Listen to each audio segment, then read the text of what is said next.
Hello friends, मैं doctor Shefali Agarwal आज अपने इस वीडियो में आपको सर्वाइकल स्पॉन्डिलोसिस के बारे में बताऊंगी।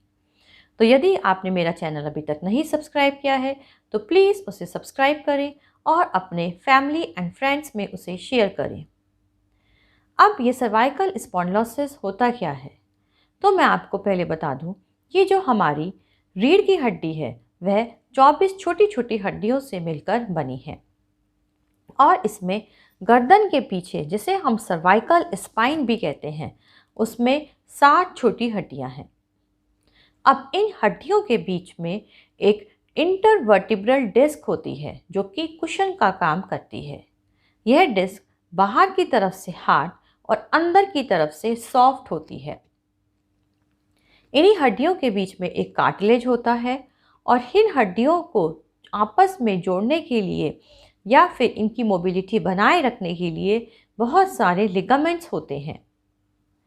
अब जैसे जैसे हमारी उम्र बढ़ती है तो इसमें चेंजेस आने लगते हैं। वो चेंजेस या तो डिस्क में आने लगते हैं या लिगामेंट्स में या कार्टिलेज में या फिर बोन्स में। उनको हम स्पॉन्डिलोसिस कहते हैं। So the spondylosis is the natural wearing down of these parts of the spine. It can be in the disc itself, it can be in the ligaments, it can be in the cartilage or it can be in the bone. अब ये बदलाव क्या क्या हो सकते हैं? तो first is degeneration. Degeneration की वजह से जो इंटरवर्टिब्रल डिस्क है it loses its volume and becomes thin, यानी कि वो सूख कर पतली हो जाती है। सेकेंड इज हर्निएशन, यानी कि the outer tough layer cracks and the inner soft part comes out and it applies the pressure on the nerve, यानी कि जो बाहर का टफ पार्ट है वो हार्ड पार्ट वो टूट जाता है और अंदर का सॉफ्ट पार्ट बाहर आने की वजह से वो नसों पर दबाव डालता है, जिसे हम हर्निएशन कहते हैं। Third is due to osteoarthritic changes, जो कार्टिलेज घिसने लगती है और जो आपस में बोन्स रगड़ खाती हैं, जिनकी वजह से छोटी नुकीले बोनें बन जाती हैं, जिनको हम ऑस्टियोफाइट्स या बोन स्पर भी कहते हैं। अब इन चेंजेस की वजह से आपको क्या क्या लक्षण दिखाई देते हैं या महसूस होते हैं? तो what are the symptoms of these changes और what are the symptoms of cervical spondylosis?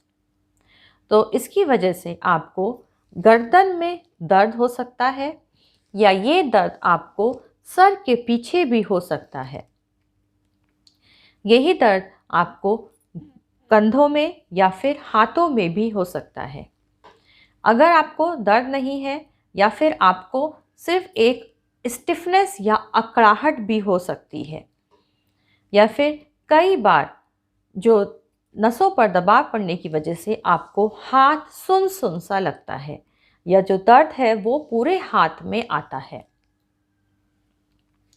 आपको अगर आप अपना सर घुमाते हैं या सर ऊपर नीचे करते हैं तो आपको यहाँ पे एक अकड़न या मसल टाइट नज़र आएंगी या फिर चक्कर भी आते हैं। अगर आप हल्का सा भी सर घुमाते हैं या सर ऊपर नीचे करते हैं या लेटते हैं तो आपको चक्कर या जिसे हम डिजीनेस कहते हैं वो भी फील होते हैं। तो these are the symptoms of cervical spondylosis. अब किन लोगों में ये सर्वाइकल स्पॉन्डिलोसिस ज़्यादा होता है या किन लोगों में ज़्यादा चांसेस होते हैं सर्वाइकल स्पॉन्डिलोसिस के? तो फर्स्ट, जो लोग स्मोकिंग करते हैं। ये मैंने आपको पहले भी बताया है कि nicotine decreases the blood supply to the bone, जिसकी वजह से बोन्स वीक हो जाती हैं। सेकेंड, जिनकी फैमिली हिस्ट्री में किसी को सर्वाइकल स्पॉन्डिलोसिस हुआ है। थर्ड, जो लोग कंटिन्यूस अपनी गर्दन की मसल्स को स्ट्रेन देते हैं। अब वो स्ट्रेन किसी भी तरीके से हो सकता है, या तो आप लगातार ऊपर देख के कुछ काम करना पड़ रहा है जैसे कि टीचर्स या पेंटर्स में, या फिर आपको लगातार नीचे देख के कुछ काम करना पड़ रहा है जैसे कि प्लम्बर्स या टेलर्स, या फिर आप कंटिन्यूस कंप्यूटर करते हैं या मोबाइल करते हैं। इन सब चीज़ों की वजह से जो गर्दन की मसल्स में स्ट्रेन पड़ता है, उसकी वजह से भी सर्वाइकल स्पॉन्डिलोसिस के सिम्टम्स आने लगते हैं। या फिर जो लोग कंस्ट्रक्शन का काम करते हैं, कंस्ट्रक्शन वर्कर्स, और भारी सामान उठाते हैं, या फिर आपका कभी एक्सीडेंट हुआ है और आपको नेक में कोई चोट आई है, या फिर बस ड्राइवर या ट्रक ड्राइवर जिनको भी कंटिन्यूस देखकर गाड़ी चलानी पड़ती है और अपनी गर्दन को स्थिर रखना पड़ता है, स्ट्रेट रखना पड़ता है। अब what is the management of cervical spondylosis? अगर आपको सर्वाइकल स्पॉन्डिलोसिस का दर्द हुआ है तो आप क्या करें? तो यदि आपका दर्द बहुत तेज़ है तो सिकाई करें। सिकाई आप गर्म या ठंडे किसी की भी कर सकते हैं, जिससे भी आपको आराम मिले।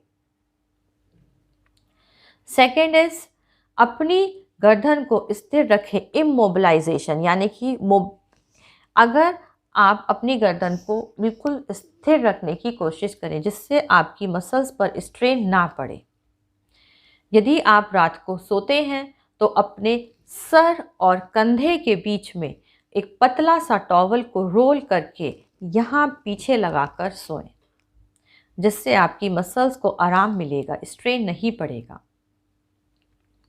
या फिर आप फिजियोथेरेपी के लिए भी जा सकते हैं, जो कि मसल्स को स्ट्रेच करके आपको दर्द में आराम मिलता है। अब what are the homeopathic medicine we can give in these cases of cervical spondylosis? कौन कौन सी होम्योपैथिक दवाइयाँ हम सर्वाइकल स्पॉन्डिलोसिस में देते हैं? तो फर्स्ट इज कोनियम। कोनियम तब आती है जब आपके कंधों में दर्द हो या फिर आपको चक्कर आ रहे हो। वो चक्कर आपको या लेटेंगे तब आएंगे, लेट के हल्का सा भी सर घुमाएंगे तब आ सकते हैं, या फिर शोर होगा तो भी आपको चक्कर का एहसास होगा, जिसे हम डिजीनेस भी कहते हैं। अब ये कोनियम आप 30 या 200 पोटेंसी दोनों में दे सकते हैं। 30 में देंगे तो दिन में 3 से 4 बार दीजिए, 200 में तो दिन में 2 बार।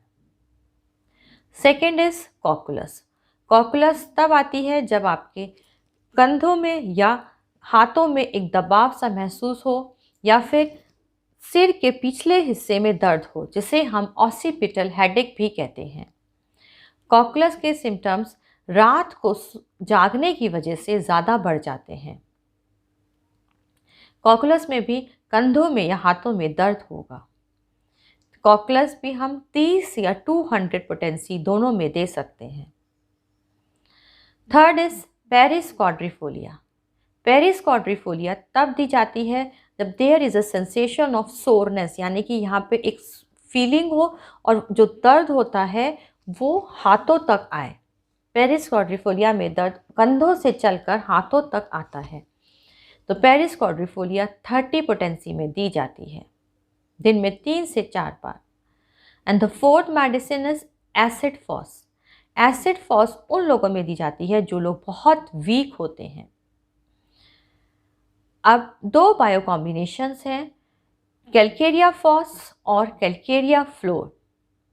तो कैलकेरिया फ्लोर और कैलकेरिया फॉस कोई भी ले सकता है। 6x पोटेंसी में दिन में 4 गोली दिन में 3 बार लीजिए। ये जो ऑस्टियोफाइट्स हैं उन पे भी बहुत अच्छा वर्क करती है, मसल्स को स्ट्रेंथ देती है और नर्व्स पे भी अच्छा वर्क करती है। तो कैलकेरिया फॉस और कैलकेरिया फ्लोर आप 6x पोटेंसी में 4 गोली दिन में 3 बार लें। अगर आपको मेरा वीडियो पसंद आया तो प्लीज़ मेरे चैनल को सब्सक्राइब करें और शेयर करें।